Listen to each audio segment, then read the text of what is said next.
this place especially and some other places in India, they are very lucky because nature gave them everything. So even without doing nothing, you can still make paragliding.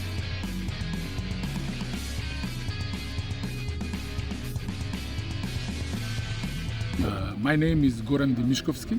I'm president of the World Cup Association and event manager for that association, and also I'm vice president in CIVL, which is FAA governing body for paragliding worldwide. I'm talking about this event, how this event has been organized, and Bir-Billing, this is the second World Cup after 2015.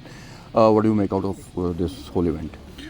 This event here is within the frame of Asian Tour of the World Cup.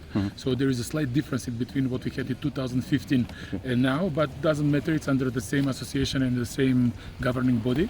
So this event is very well organized. We have all the facilities that we need. For sure we can ask for more improvements.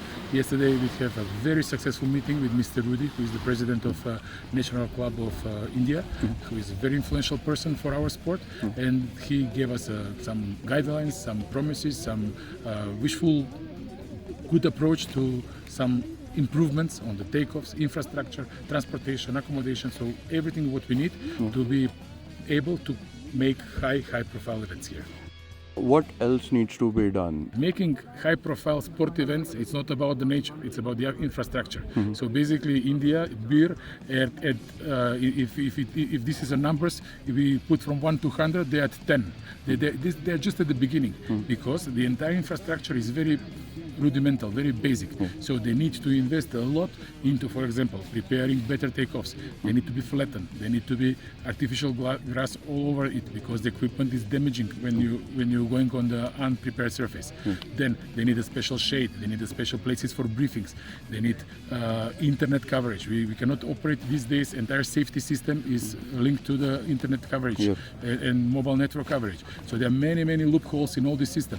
We have big trouble now of tracking pilots, and this is the fundamental thing in big events. So for Bir and for entire India, if there is a will, motivation to continue with high-profile events, these issues must be addressed. Otherwise, it's stopping here.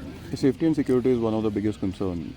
Every time there has been a mishap, they stop paragliding for a couple of days or maybe even week, right? So for safety and security, how do we need to change ourselves?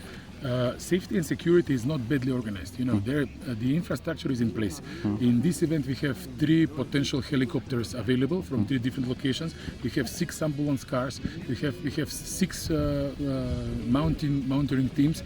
You know, you do not see this in many countries. In many countries, we have half of this, even less.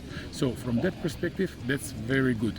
But synchronization of this system is very bad because without proper information sharing, as I mentioned, we are bringing here ultra high-end software. We are having it here. We are trying to work with it, but it's not working because we do not have network coverage. We have very poor internet coverage here. So basically, we are blind.